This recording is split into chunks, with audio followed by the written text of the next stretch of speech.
Pemirsa media Pena Sakti News dimanapun Anda berada, inilah informasi hari ini yang kami sajikan untuk Anda, live dari Kabupaten Garut, Jawa Barat, Rabu tanggal 5 Januari tahun 2022.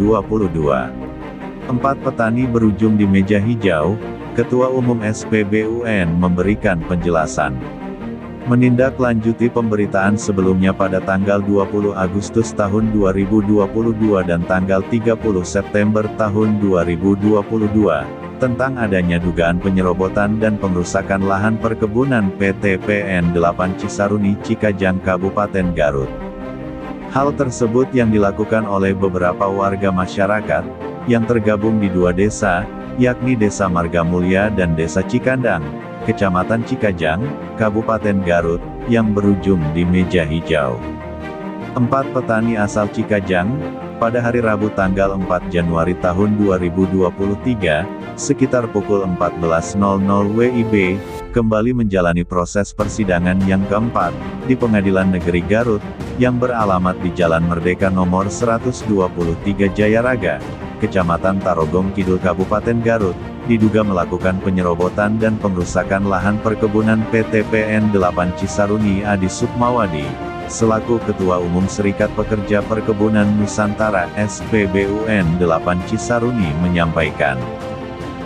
Menurut versi Bapak, ini terjadi penyerobotan atau bagaimana? Ya, baik, terima kasih teman-teman pers yang saya hormati dan saya banggakan. Saya Adi Sukmawadi, Ketua Umum Serikat Pekerja Perkebunan Nusantara 8, mungkin akan memberikan sedikit kronologis mungkinnya, meskipun ada beberapa informasi yang sudah didapatkan. Seperti diketahui bersama bahwa kegiatan ini memang sudah berlangsung sejak lama, dari Maret 2021 kalau tidak salah. Faktanya di lapangan itu terdapat tanaman teh yang secara tidak langsung, dalam tanda kutip, mereka rusak, mereka babat, mereka tebang tanpa izin. Meskipun dalam pelaksanaan mereka mengatakan itu terlantar. Fakta di lapangan tidak seperti itu. Karena notabene tanaman teh itu kan tanaman tahunan, Pak. Tanaman tahunan yang bisa berdiri tegak kurang lebih dari sampai 50 tahun. Jadi saya kategorikan itu terjadi pengerusakan seperti itu. Oh, jadi tidak ada istilah terlantar? Tidak ada, Pak. Karena mungkin kita bekerja itu berdasarkan skala prioritas, dan di lapangan ada buktinya juga, tanaman tehnya masih hidup, akarnya pun juga bisa terlihat. Kalaupun terlantar kan kita ada yang namanya rotasi pekerjaan, jadi tidak serta-merta terus-menerus per hari di situ. Kadang-kadang ke situ bisa 10 hari, 20 hari, baru ada gilir, Pak, namanya seperti itu. Teknisnya seperti itu.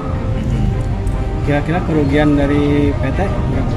Berdasarkan perhitungan kita, yang tadi saya pernah katakan bahwa itu kan tanamannya tanaman lama ya.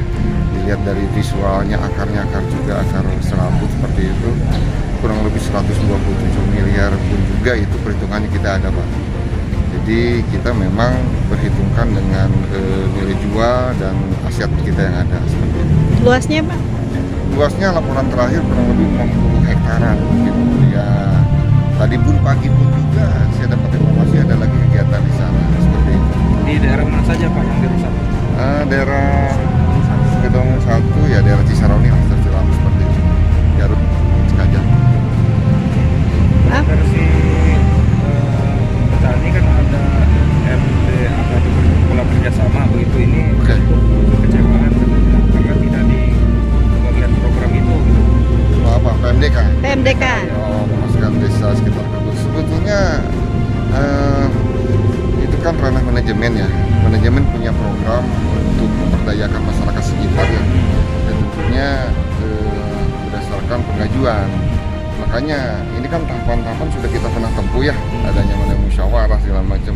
Saya juga bingung kalau mereka mengatakan hal seperti itu, ya seperti apa mereka menempuhnya gitu kan. Faktanya di lapangan ada juga yang program seperti itu gitu kan. Makanya saya tidak habis pikir bahwa mereka mengatakannya sama lah. Kita juga berdiri di atas nama masyarakat, dan notabene kalau kembali karyawan ke rumah rakyat tetap kan gitu seperti itu, Pak.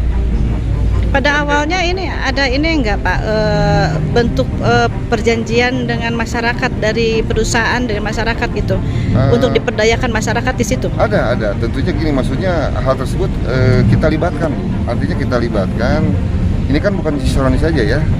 kita punya beberapa kebun Jabar Banten, itu kan Garut, Bandung, Bogor, banyak lah. Jadi sangat tidak pas kalau mengatakan ada hal tersebut gitu kan. Makanya dari beberapa yang berita kita dengar tuntutannya kemana-kemana. Yang pertama mereka nuntut membubarkan PT PN 8. Yang kedua saya dengar mengaudit segala macam. Ya proses silakan, kalau memang ada terjadi penyelewengan segala macam silakan. Ya, kita proses gitu kan, sama saja lah di semua pihak pun juga hal tersebut bisa terjadi. Yang pasti ada koordinasi dan komunikasi di semua pihak. Jadi seperti itu. PMDK tadi Pak katanya juga di program itu katanya juga membabat tanaman teh katanya. Enggak, notabene kan gini Pak. Dulu itu kan secara sedikit kronologisnya itu kan dari area-area yang diokupasi ya. Jadi kita rangkul mereka supaya mereka itu mengakui bahwa itu tanah kita, gitu kan, tanah PT PN Nusantara Alpan. Jadi dasarnya kita itu sedikitnya untuk memperdayakan. Jadi tidak seperti itu Pak sebetulnya. Adalah lebih jelasnya ada dari bagian terkait seperti itu, karena saya sendiri kan di sini sebagai serikat pekerja hanya mewakili dari karyawannya yang notabene mereka juga ada pekerjaan di sana, hanya menyampaikan mengikuti proses yang terjadi. Jauh-jauh datang dari Bandung ya kita mengikuti karena memang prosesnya ini sudah jauh lama.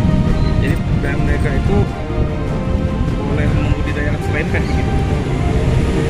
Pada faktanya di lapangan ada beberapa membudidayakan semacam kayak kearifan lokalnya, macam tanaman kentang, sayuran gitu kan, semacam tanaman semucim lah. Karena kita batasi pada tahun tertentu kita ambil lagi, kita tanami dengan tanaman kayu-kayuan atau teh kembali seperti itu. Di lahan yang tadi notabene sudah rusak gitu. Iya, sudah rusak. Jadi tidak seperti membabat tanaman yang ada Pak, itu mungkin ya itu tadi saya garis lurusnya coba kita sampaikan bahwa adanya masih lemahnya koordinasi komunikasi mungkin kepada pihak-pihak tertentu, ke desa atau ke masyarakat, sehingga karena di lain pihak itu berjalan dengan baik dan benar Pak, seperti itu. Nah, dengan dibawanya ke pengadilan berarti kita ini final tidak ada tujuan.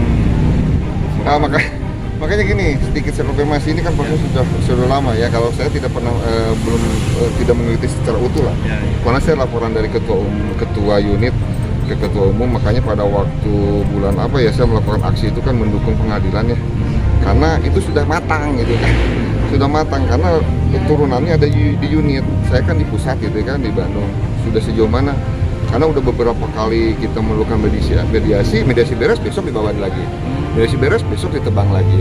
Sampai ada videonya juga di kita, beberapa karyawan penting kita yang menjerit, histeris, bagi dia mau panen, tanamannya udah nggak ada. Udah dibabat segala macam, seperti itu. Sudah cukup. Untuk menindaklanjuti kemarin Pak, hasil dari audiensi yang dilakukan oleh petani ya kemarin. Kita intinya gini, apapun bentuk itu kan kita hormati ya proses mereka, dan itu sah dan anggota dewan atau seperti apa ya, tentunya kita juga menunggu responnya seperti apa. Paling tidak kita akan bisa memberikan juga penjelasan. Satu sisi mereka masyarakat, kita masyarakat, kita punya hak pilih, mereka punya hak pilih, jadi semuanya sama. Kita punya 3 kebun, punya hak pilih yang sama. Dewan-dewan yang sekarang situ kan punya hak pilih juga dari kita. Ya tentunya kalaupun ada kita mau berembuk di satu tempat, mau fasilitasi, ya saya dengar ada beberapa statement dari beberapa anggota DPR yang sedikit memojokkan perkebunan. Ya kalaupun kita bedah, berapa sih pendapatan yang sudah kita sampaikan kepada daerah, kepada nasional, itu pun harus juga diperhitungkan. Mungkin seperti itu. Dan saya belum melihat juga isi dari audiensinya seperti apa hasilnya. Cuma saya pernah dengarnya itu PT PN harus diaudit. Ya kita tiap tahun diaudit oleh KAP, oleh BPK, kita diaudit. Kita salah ya kita akui proses gitu kan. Kita audit, ada audit internal, audit eksternal. Kebetulan saya mantan auditor juga. Saya lama 12 tahun di auditor. Satu lagi Pak, Ya. HGU ini berapa tahun lagi nih? HGU Ini udah diproses Mas. Kebetulan yang ini udah diproses. Ini kan tahapannya tentunya sesuai dengan peraturan yang berlaku di perusahaan ya.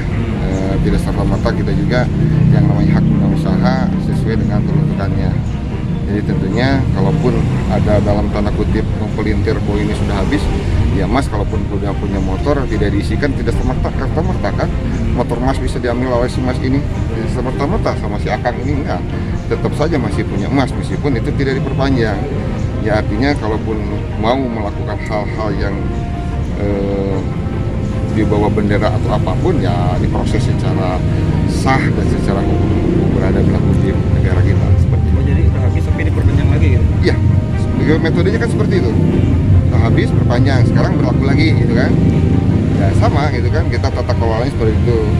Jadi habis perpanjang selama pemerintah masih memberikan hak guna usahanya kepada kita. Satu lagi terakhir Pak. Siap. Yang Bapak maksud, menurut Bapak yang dimaksud dengan terlantar seperti apa ya? Terlantar itu menurut saya ya tidak sama sekali dikelola dengan baik ya. Kalau tanda kutipnya ya terlantar apa ya? Jadi ya memang tidak ada bajunya, tidak ada topinya, terlantar. Selama itu masih ada tanam pokoknya, ada nggak? Ada. Itu terlantar bukan? Bukan. Terlepas dipilih atau tidak ya kita kembalikan lagi kondisi perusahaan. Saya tadi bilang kan ada siklus, ada rotasi. Kita punya SOP-nya, punya juknisnya, tentunya dengan ketentuan yang berlaku di perusahaan kita seperti itu. Jadi Mungkin itu ngurungin tiap hari di situ. ya, ya terlantar kalau kita bilang apa ya, anak-anak kecil kan saya sebalik nanya, yang termasuk definisi anak-anak terlantar seperti apa? Sulit juga mengatakan anak-anak terlantar, padahal dia masih bisa di baju gitu kan, tergantung. Sebetulnya ini hanya pada waktu itu mungkin harusnya ada apa ya, mediasi lah dari beberapa pihak meluruskan dari kondisi di lapangan mungkin. Jadi kata saya kurang berkenan ataupun kurang setuju kalau dikategorikan itu tanah terlantar, itu aja. Oke, siap. Siap. Terima kasih. Media Pena Sakti News, Rudi Saparia S melaporkan.